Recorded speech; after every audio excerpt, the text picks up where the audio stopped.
Why it all ends for the narcissist. Think about that for a minute. Everyone, if you like the content, please like, subscribe, and share. So again, I'm getting many emails, many correspondences with asking one main question, one theme, which is, when does it all end for the narcissist? When is enough enough? I've created versions of this video in the past, but you're going to want to watch this one because there are some special nuances and different layers of the onion that I will peel back for you as to why it ends for the narcissist. You see, this person you're considering, they are wearing a mask. They were wearing a mask. They were manipulating you. They were tricking you. They were trapping you. They were probably love bombed you when they needed to get something. They most likely were financially abusing you. They were probably triangulating you, gaslighting you, giving you the silent treatment, and so many more things. You did not know who they were because you weren't taught this when you were younger. You weren't educated formally on toxicity other than when you would be, let's say, driving on the freeway, or maybe you were looking somewhere and there was a big barrel that with a skull and crossbones on it and said toxic, stay away, hazardous waste or something. Okay, well, you stay away. Well, there's your narcissist right there. But they have two legs. They walk, they talk just like you. They blend into society. They infiltrate and penetrate people's lives, people's minds, people's experiences and their hobbies and hopes and relationships and so much more.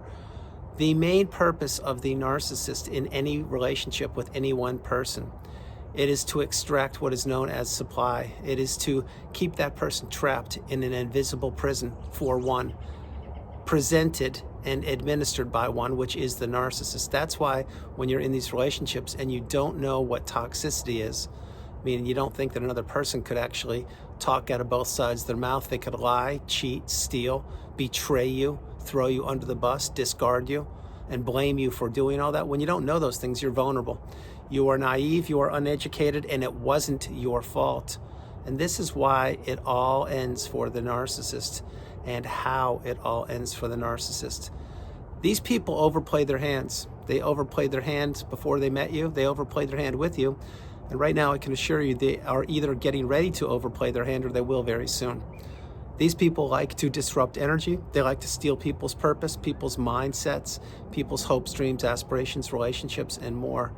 And you cannot go through life doing that over and over and over again without eventually there being a big price to pay. Now again, when will that price happen? When will the narcissist pay the big price? I can't tell you. It may be today, maybe it's tonight, maybe it's tomorrow, maybe it's over the weekend, maybe it's in a year. But I can assure you one thing, as you're consuming this video and I'm creating it, number one, you are exactly where you're supposed to be. Number two, this person who you're considering, they're still doing exactly what they were doing with you, just most likely with different people. Number three, these people that you're considering, or the person you're considering, they don't change. They only get worse. They fall apart at the seams. They can't maintain the illusion. They can't maintain the fake charm.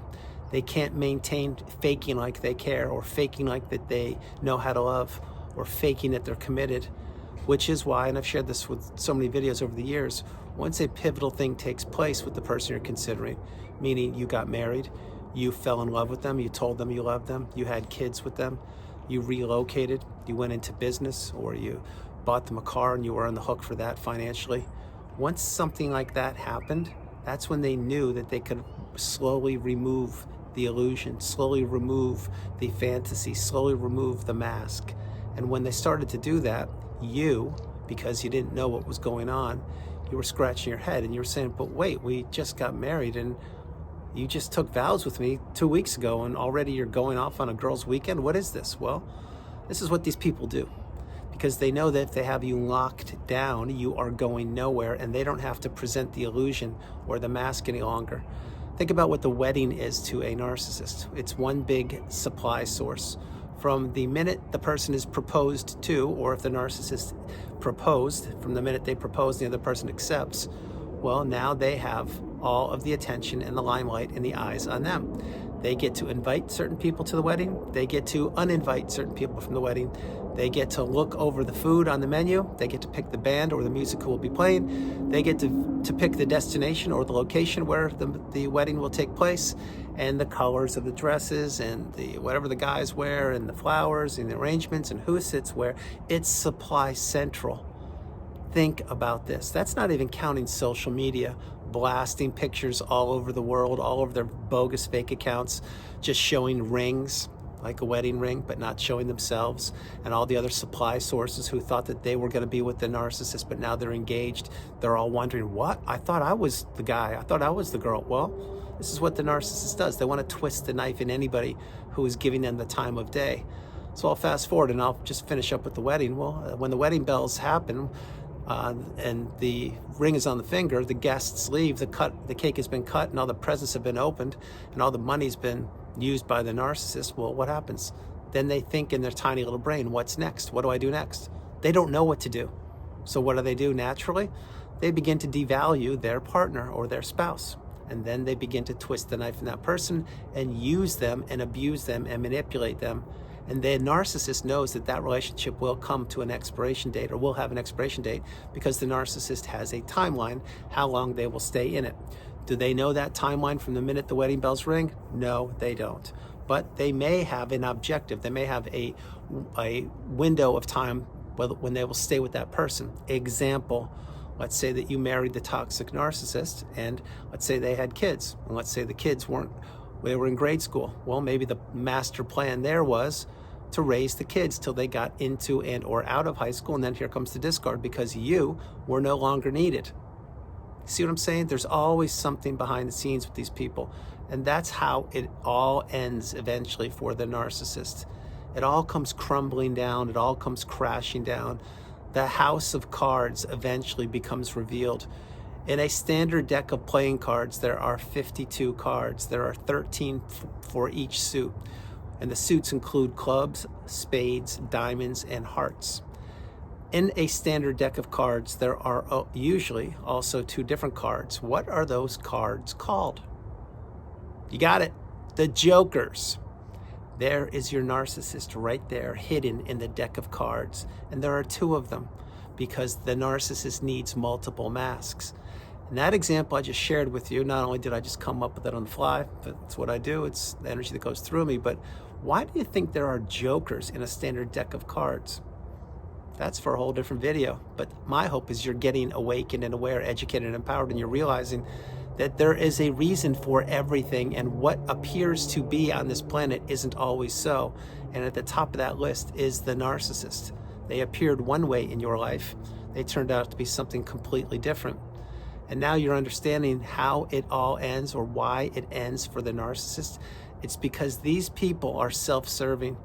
These people are always looking to get the best of anything. These people look at relationships as transactions. These people look at relationships as zero-sum games that they must win. These people always need to have, as I shared in the beginning of this video, a stream of supply. Now you may say, okay, well, dig into supply a little bit more, Andrew. Sure, I will.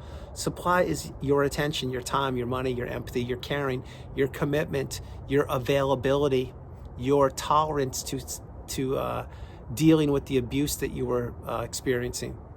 That is supply.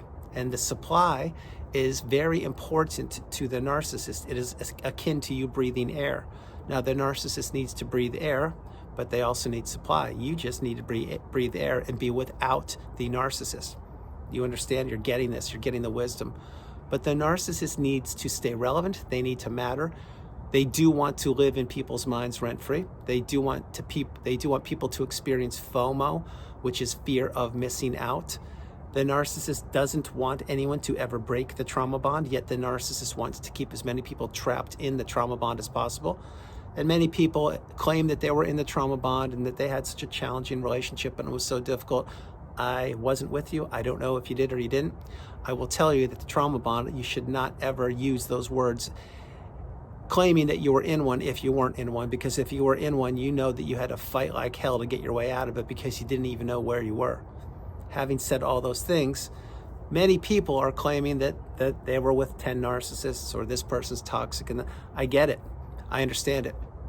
The point for that part of me talking on the video is that this is your experience. It doesn't matter what other people say. It doesn't matter what other people think. What you need to know are these 3 basic facts. 1, the narcissist only gets worse. 2, they never loved you or cared about you. And 3, you need to get as far away from that person as fast as you can and heal. You need to put yourself back together. You need to dust yourself off by the bootstraps. rise through the ashes like a phoenix and heal properly. That is what I have done. That is what I help so many people do every single day during one-on-one sessions. I can help you too. If you're interested, drop an email at narcdailyvideos@gmail.com. That is narcdailyvideos@gmail.com. But why it always ends for the narcissist and how it always ends, it always ends the same way, with a thud, a bang, and a crash. And with the narcissist throwing the other person under the bus or blaming them or isolating them or abandoning them or discarding them and saying that that person was the abuser, they were the toxic person. This is why the narcissist needs people to do things for them. This is why the narcissist is loyal to nobody. They don't care about anybody but themselves, and they never will. This is why these people infiltrate other people's lives. They creep into their aura, their veins, their energy, their mind, their spirit, and more, and they want to destroy that person from the inside out, which is why you are a resilient person. You are a strong person. You're full of courage and fortitude because you are here in the community. You are getting your cup full, and you're understanding that you're out of the relationship. And yes, it was challenging. Yes, it was life-threatening. Yes, it was taxing and debilitating, but you made it out. Now you realize that that person tried their best to extinguish you, but you are unextinguishable at the hands of a toxic person, which is why you're cut from a different cloth than most people. You see, most people before you that were in the relationship with the narcissist, they A, didn't make it out, or B, stayed stuck and trapped in the narcissistic fog, blaming themselves, still wondering where the narcissist was, experiencing FOMO, not going no contact, meaning keeping avenues of communication open to the toxic person. But that's not what you've done, or that's not what you're doing. Once you get the wisdom and you understand what toxicity is, you need to apply the tools that are provided for you with each and every video I create. You need to read the comments and drop comments if you can in the comments in the community section and on each and every video, and pay it forward. At one point, you were what is known as the new supply. So was I. The new supply was a person that was vulnerable, naive, trusting, an open book, and giving to a fault. We didn't know that there was such a thing as supply. We thought supply was Clorox or wipes or paper towels. No, supply is anything that a human being provides to a toxic person. Once you realize that you were never loved, the narcissist never cared about you, they only cared about what you did for them. Example, maybe you were the arm candy, maybe you were the person with a lot of money, maybe you're the person who gave them a house to live in, maybe the person who raised their kids, maybe you were a person who started their business, maybe you're a person who they took all of your money from. I can't tell you what it was, but whatever it was, you provided some value to them. And if you didn't, they wouldn't have looked twice at you. No disrespect, but they wouldn't have. It doesn't matter if you have A, B, and C. If the narcissist doesn't see something that they want to take from you, they're not going to look twice at you. That's why I think about this. When you were with the narcissist, what would you be doing? You would be going to barbecues or birthdays or celebrations or weddings, whatever it was. And what would the narcissist be doing? They'd be looking around. Oh, I know these people. They don't like me. They're caught on to me. I'm not going to talk to them. I don't know those people. They're new. Ooh, and that person's got a big fat ring on their finger. Ooh, and look at that one. That one's got the fanciest purse ever. I need to chum up to those people and see what I can figure out, what I can get from them. Oh, and these other people? Yeah, I see them all the time. I don't even have to talk to them. This is what the narcissist does. They canvass rooms. They canvass restaurants. They canvass people in an elevator, on a plane, on a bus, at a wedding, anywhere. They're always looking to see who's looking at them. They're always looking to see who's catching their eye. They're always looking to see if they matter. This again, and I've shared it in so many videos, it's why the narcissist walks 30 feet in front of you. It's why they hang up on you. It's why they gaslight you and triangulate you and stonewall you, because they're telling you, they're showing you how little they care about you. But you didn't know what they were doing. You didn't know that there were terms for the behaviors you were experiencing. You didn't know there were definitions that you would have to learn. Now you're understanding these things, and now you're applying the tools. And this is how it always ends for the person. It always ends the same way. That person becomes a shell of themselves. They get crumbled up like a sheet of paper. They are discarded and thrown away in the freeway, and they usually don't figure it out. But you have figured it out, and why you figured it out is because of who you are, as I shared earlier. And not only did you figure it out, but you're applying the tools, and you're recognizing and realizing that you are stronger than you know, and this wasn't your fault, and that person did it deliberately and intentionally and on purpose, and they're doing it right now with somebody else or other people. No matter what you think, that maybe perhaps you think that there's a little speck of decency within this toxic person, there isn't. think of two things. Think of who the person was when you met them, how they looked, how they talked, how they walked, whatever they told you about themselves, and think about how it ended the last time you saw that person. It was day and night. And the truth of the matter with these toxic people is they use the day to capture people and trap them in the night, to trap them in the darkness, to trap them in the narcissistic fog, to keep them as the indentured servant stuck in the trauma bond, to keep them being devalued more and more and more. Think about what I just mentioned.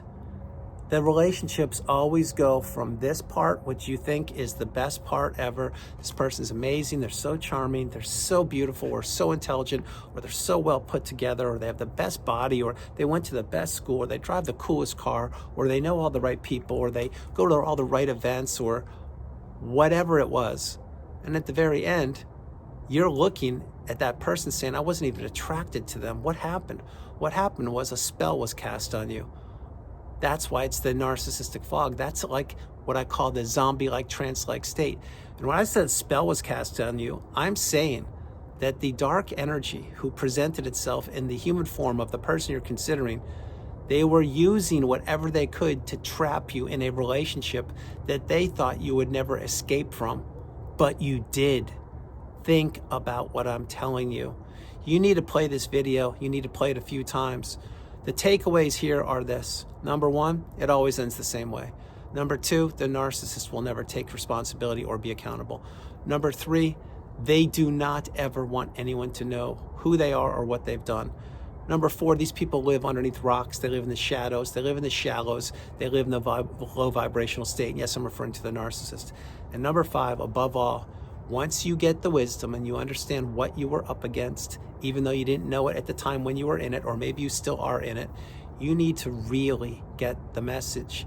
This was the test of a lifetime. So how it all falls apart for the narcissist, it always has, it always will. They can never sustain anything. They can never be committed. They can never be honest, forthright, genuine, or transparent. They will get as many people stuck on that hook of abuse as they possibly can, and they will watch multiple people flail over and over and over again. And every once in a while, they will pop up, and just to make sure that that hook is still in them deeper and deeper, then they'll disappear and they'll go on to a new person. This is what they do. That's why these people exist in a cycle. It's a loop. It's the love bomb / euphoric stage. It's the devaluation stage, the biggest part. It's the ending, which is the most challenging experience of your life next to meeting them and being in it. And then at times there's a hoover. Remember, never accept a hoover. Become unhooverable. And for those of you who don't know what a hoover is, it just simply means the narcissist is trying to see if you still care about them, if you'll still talk to them, if they still matter to you, and if they're still living in your mind rent-free. Once you get the message and you block this person, delete them, remove them, and all flying monkeys and people associated with them, you want nothing to do with these people. And that's when they know that you know. And when they know that you know, that's a good thing. Because usually, not always, but usually that's when they stay away from you. It's when they know that you don't know that they want to haunt you and they want to live in your mind and they want to keep you on the hook, flailing. When they know you know, usually they will disappear like a cockroach in the kitchen at midnight when you turn the light switch on. They will be gone. And usually you won't hear from them ever again. Not always, but usually. Because once they know you know, they know that they don't have any power over you. Once they know you don't know, they are in control 99% of the time. And the 1% they're not, they're letting you think that you're in control. You're really not. You never really were in control until you finally got the message and went no contact and blocked that person. So everyone, that's the video. I hope you liked it. I loved doing it from the beautiful Carolinas. This is Andrew. Namaste. Have a great afternoon, evening, or morning, no matter where you are on the planet. You are not alone. I love you all. And I'll talk to you tomorrow. And I'm up at the cabin here. And this is a little noisy, and this little space is absolutely amazing. I hope you could hear the video properly. I have the earbuds in because I think it helps out the sound. I'm not sure, but doing my best. And the fall is officially here. And in what, less than a month, it's going to be winter solstice, which is the shortest day of the year. And for those of you fans of the winter solstice, yes, that is December 21st. But in the meantime, it's still beautiful weather here. So I hope wherever you are, you're doing great. And realize one thing, how it all falls apart for the narcissist, why it all falls apart for the narcissist, It's because they cannot maintain the illusion. They cannot maintain the facade. They cannot maintain the mask. And they cannot maintain the lie.